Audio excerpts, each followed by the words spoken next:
नारायण। अंग्रेजों ने कूटनीति का आलंबन लेकर भारत के अस्तित्व और आदर्श को विलुप्त करने का षड्यंत्र चलाया।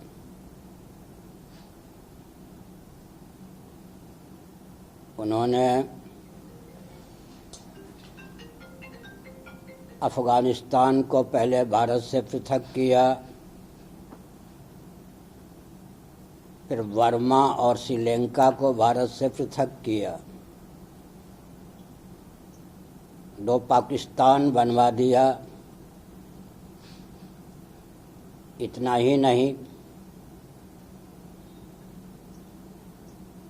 हिंदू और मुसलमान के नाम पर अंग्रेजों ने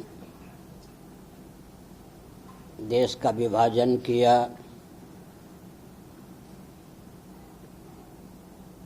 ध्यान रखने की आवश्यकता यह है कि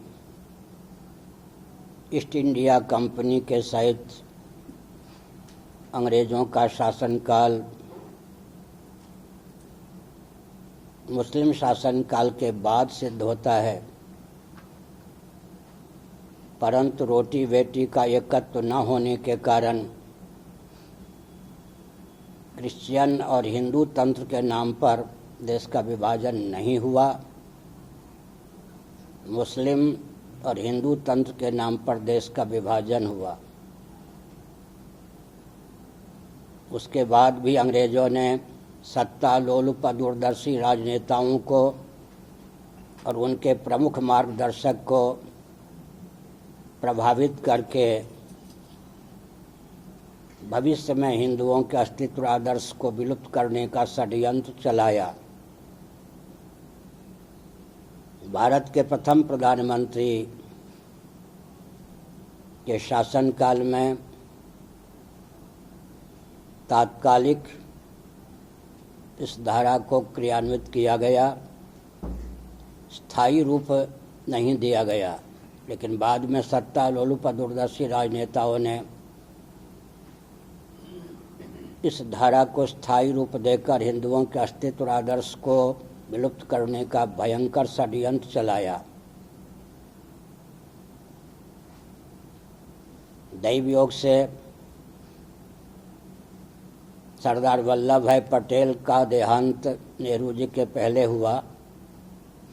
पटेल जी का मनोविज्ञान यह कहता था कि स्वतंत्रता के दिन ज्यों-ज्यों बढ़ते जाएंगे त्यों-त्यों हिंदू भारत में मजबूत होते जाएंगे, सुदृढ़ होते जाएंगे, अपने अस्तित्व आदर्श की रक्षा में समर्थ होते जाएंगे।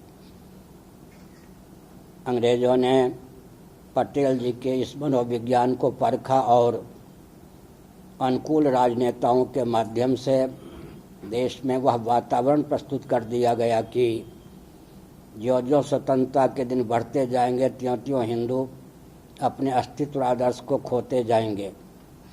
इसके लिए शिक्षा पद्धति भी ऐसी क्रियान्वित की गई जिसके आधार पर हिंदुओं का मस्तिष्क और हृदय विकृत हुआ। आज मुझे बहुत प्रसन्नता इस बात को लेकर है कि जिसकी प्रतीक्षा में वर्षों से कर रहा था, भगवत कृपा से आज अंग्रेज़ों की एक कूटनीति पर भयंकर प्रहार तो हो ही गया है। मेरी भावना है कि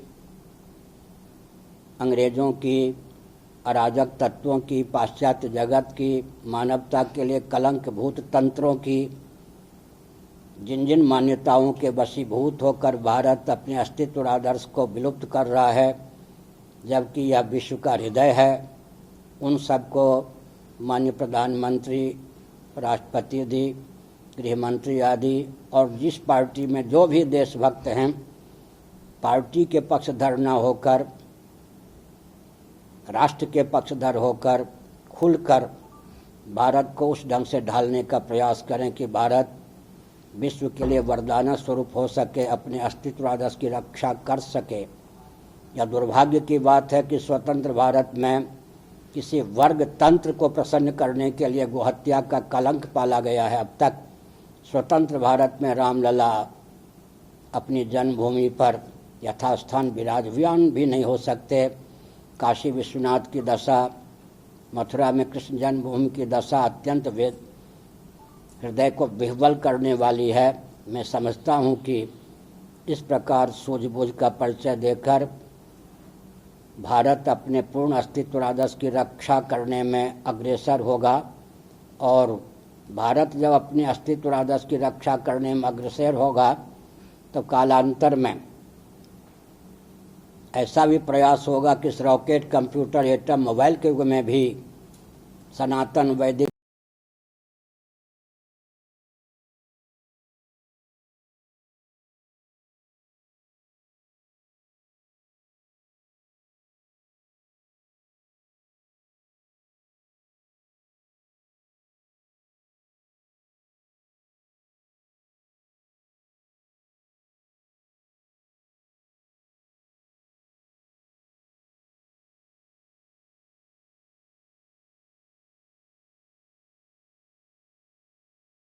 में ही इस तथ्य को छिपाया गया। भारत के व्यक्ति ही पाश्चात्य जगत की ओर लट्टू हो गए। उदाहरण के लिए आर्किमेडीज आदि के नाम पर पाई के मान को प्रसारित किया गया, गुरुत्वाकर्षण के सिद्धांत को न्यूटन आदि के नाम पर प्रसारित किया गया, जबकि हमारे यहाँ वेद आदि शास्त्रों में पहले से वो सिद्धांत थे।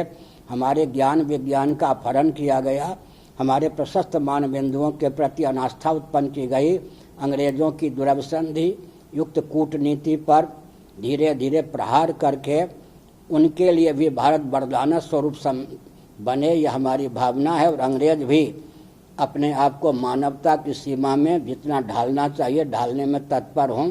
इस भावना के साथ मैं विराम लेता हूँ। हर हर महादेव।